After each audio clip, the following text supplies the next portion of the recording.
In a massive interview with The Verge, Valve shared the future of the Steam Deck, including what we should expect from the Steam Deck 2.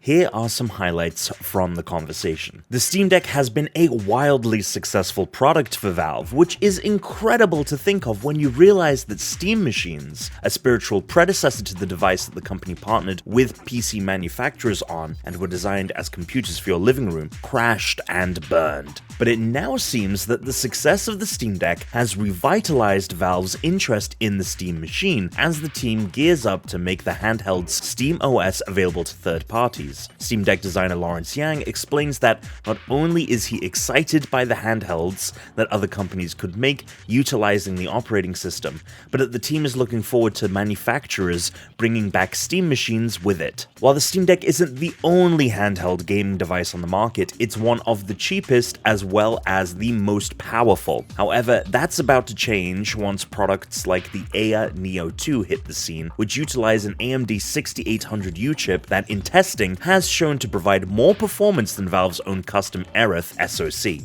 Steam Deck designer Pierre-Luc Griffet isn't too worried about those devices, however, as they've proven to be way less power efficient than the Steam Deck. Tests have shown that the AMD chip would drain the Steam Deck's battery around twice as quickly as its current processing unit does. The team seems happy with the Steam Deck's performance, which leads them to talk about what performance on a Steam Deck 2 would look like.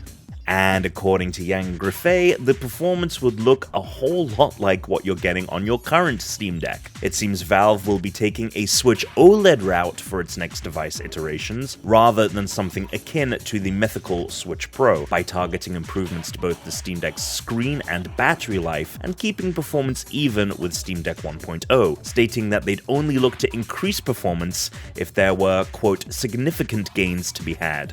That's a ton of interesting details from the Steam Deck team, but it just scratches the surface of what was shared, so make sure to go check out the full interview after watching this video if that information wet your whistle. And speaking of information that wets our whistles, Spider-Man 2 has a more locked down release window. Originally announced as launching in 2023 on PS5, PlayStation has confirmed that it is targeting a full release next year for the game. Following an accidental posting of a wishlist page for the game, as well as an Insomniac employee putting a full 2023 window on their personal website, PlayStation has confirmed that the end of next year will indeed be the time period the game will release, barring any delays. Please, Spider-God, don't let there be a delay. So far, we don't have many details on what to expect from the game, but both its trailer and the new announcement post heavily imply it will feature both Peter Parker and Miles Morales as playable characters. The trailer features the villain Venom, as well as voiceover from what seems to be the villain Kraven the Hunter. If both those bad guys hint to you that this will be a darker game than the first,